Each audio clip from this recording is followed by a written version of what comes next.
तो दोस्तों आज जिस टॉपिक पे हम लोग डिस्कशन करेंगे वो कोई पॉडकास्ट का टॉपिक नहीं है, वो कोई सर्च बेस्ड टॉपिक नहीं है। ये टॉपिक है आज जो पंजाबी इंटरटेनमेंट इंडस्ट्री में जो हलचल चल रही है उसके बारे में हम लोग डिस्कशन करेंगे।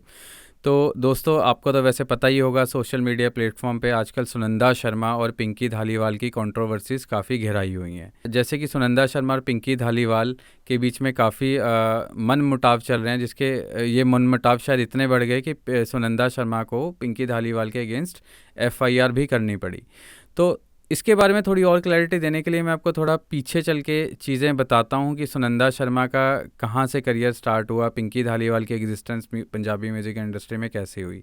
सुनंदा शर्मा जो कि गुरदासपुर की रहने वाली हैं और उन्होंने अपने करियर की शुरुआत कवर सॉन्ग गा के की, और कवर सॉन्ग से ही, क्योंकि उनकी आवाज़ बहुत खूबसूरत आवाज़ के मालिक हैं वो, और कवर सॉन्ग से ही उन्हें बहुत अच्छी पॉपुलैरिटी मिलना शुरू हो गई थी मैं कहूँगा। तो 2016 में उनका फर्स्ट ऑफिशियल ट्रैक आता है बिल्ली अक, जिसके बाद लोग उन्हें जानना शुरू होते हैं बिकॉज उनका ऑफिशियल ट्रैक था ऑब्वियसली, और उन्हें उम्मीद होती है कि सफलता उन्हें मिलेगी। 2016 बिल्ली अक के बाद उनका एक और ट्रैक आता है 2017 में, और ये ट्रैक होता है जानी तेरा ना। और जानी तेरा ना एक माइलस्टोन, मैं कहूँगा एक माइलस्टोन अचीव करता है म्यूज़िक इंडस्ट्री में। 334 मिलियन से ज़्यादा उसको व्यूज़ मिलते हैं, और ये एक ऐसा ट्रैक होता है जो कि सुनंदा शर्मा को रातों रात एक बड़ा स्टार, कैटेगरी ए स्टार की पंक्ति में खड़ा कर देता है। वो सुनंदा शर्मा जो कि कवर सॉन्ग गाती थी, उसके बाद उन्होंने इतना स्ट्रगल किया अपनी लाइफ में, और एक गाने के बाद वो रातों रात एक चोटी की स्टार बन जाती है पंजाबी म्यूज़िक इंडस्ट्री में। तो दोस्तों पिंकी धालीवाल के बारे में बात करते हैं। पिंकी धालीवाल की जो करियर जो एक पेस लेता है वो 2000 के बाद से उनका करियर शुरू होता है। पंजाबी इंडस्ट्री में वो लोग एंट्री करते हैं, म्यूज़िक प्रोड्यूस करते हैं, कई कंपनीज अपनी बनाते हैं, डिजिटल मैनेजमेंट काम और काफ़ी सारे काम वो लोग करते हैं। तो जब सुनंदा शर्मा और पिंकी धालीवाल का आपस में एक म्यूचुअल एग्रीमेंट होता है, ठीक है, तो काफ़ी वो अच्छे गाने करते हैं। और पिंकी धालीवाल के बारे में आपको और बता दूं कि पिंकी धालीवाल पंजाबी इंडस्ट्री का बहुत जाना माना नाम है। वो बड़े बड़े सिंगर जिसमें मनकीरत औलख, काका, ऐसे ऐसे सिंगर्स के साथ काम कर चुके हैं, और भी कई नामचीन लोगों के साथ वो काम कर रहे हैं और कर भी चुके हैं। तो दोस्तों पिक्चर कहाँ से आती है कि एकाएक सुनंदा शर्मा की कुछ दिन पहले एक वीडियो सामने आती है जिसमें वो बताती हैं कि उनके पास अपने घर का किराया देने के लिए भी पैसे नहीं हैं, और इसके अलावा वो अपनी ज़िंदगी बहुत मुश्किल से व्यतीत कर रही हैं। और अब पंजाबी लैंग्वेज में वो बोलती हैं कि मैनू रोटी खान जोगा तो छड़ दो, मतलब मुझे रोटी कमाने के लायक तो छोड़ दो कम से कम।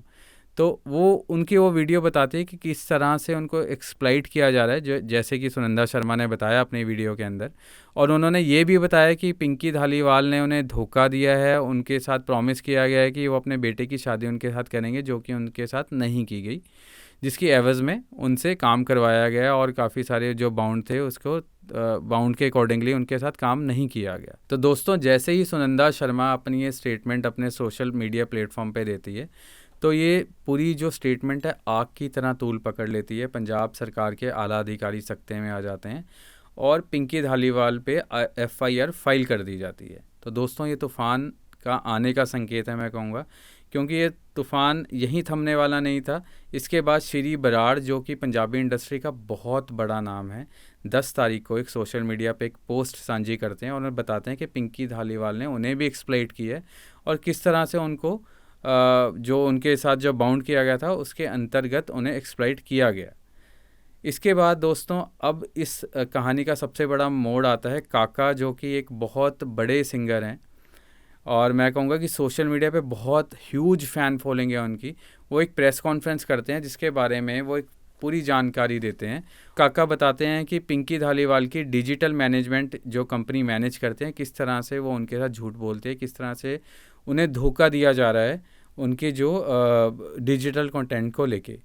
उन्होंने बताया कि जो उनकी रियल इनकम जो कि डिजिटल कंटेंट से जनरेट होती है उन्हें बताई ही नहीं जाती, उन्हें गलत इनकम बताई जाती है या फिर कम इनकम बताई जाती है जिसका शेयर उन्हें दिया जाता है, जिसकी वजह से उन्हें इतनी प्रॉब्लम आ रही है, वो कोई ट्रैक नहीं कर पा रहे हैं। तो दोस्तों जब ये तीनों बड़े इंडस्ट्री के नाम पिंकी धालीवाल के अगेंस्ट आते हैं, तो 15 मार्च को पिंकी धालीवाल को अरेस्ट कर लिया जाता है। हाँ ये ज़रूर है कि 17 मार्च को उन्हें बेल भी मिल जाती है, वो जेल से बाहर आ जाते हैं। तो दोस्तों ये थी अब तक की सबसे बड़ी कंट्रोवर्सी पंजाबी म्यूज़िक इंडस्ट्री की। काफ़ी बड़े बड़े सिंगर्स इसमें इन्वॉल्व हो गए हैं। पिंकी धालीवाल जो कि पंजाबी इंडस्ट्री का एक बहुत बड़ा नाम था, उनका भी नाम कहीं ना कहीं कंट्रोवर्सीज़ में आ गया है ना, और बल्कि वो तो मैं कहूँगा कि कानूनी दायरे में भी आ गए हैं। तो दोस्तों मैं थोड़ा सा आपको और एक्सप्लेन कर देता हूँ। ये बेसिकली एग्रीमेंट, जो बॉन्ड आप सुन रहे होंगे चीज़ें आजकल सोशल मीडिया पे, होती क्या हैं। एग्रीमेंट और बॉन्ड बेसिकली एक म्यूचुअल डॉक्यूमेंट होता है जो कि आर्टिस्ट और प्रोड्यूसर में या फिर किसी और जो फंक्शनल कंपनी के साथ साइन किया जाता है, जो कि आर्टिस्ट पे एक टर्म्स एंड कंडीशन लगाती है, और आर्टिस्ट की भी टर्म्स एंड कंडीशन होती है उस कंपनी पे या प्रोड्यूसर पे कि कोई प्रोड्यूसर उनके साथ इतने एक्स अमाउंट की इन्वेस्टमेंट करेगा और बदले में आर्टिस्ट उसको कुछ साल के लिए सर्विसेज अपनी देगा, या हो सकता है कि एक टाइम पीरियड के लिए एक्सक्लूसिव उसके लिए गाने गाएगा, या फिर एक नंबर ऑफ सॉन्ग्स उसके साथ उसके लिए करेगा। और बदले में प्रोड्यूसर भी आर्टिस्ट पे कंडीशन लगाता है कि वो एक एक्स अमाउंट की इन्वेस्टमेंट आर्टिस्ट पे करेगा, और जो इन्वेस्टमेंट आएगी वो उसको म्यूचुअल अंडरस्टैंडिंग से आपस में बांटेंगे। तो दोस्तों मैं आपसे यही जानना चाहूँगा, प्लीज़ अपने कमेंट और व्यूज़ कमेंट बॉक्स में शेयर ज़रूर करें और बताएं कि ये जो बॉन्ड और जो एग्रीमेंट होते हैं ये किस तरह से होने चाहिए, होने भी चाहिए या नहीं होने चाहिए, और किस तरह से हम लोग प्रोड्यूसर्स के साथ या फिर आर्टिस्ट के साथ एक्सप्लॉइटेशन को रोक सकते हैं। Thank you so much.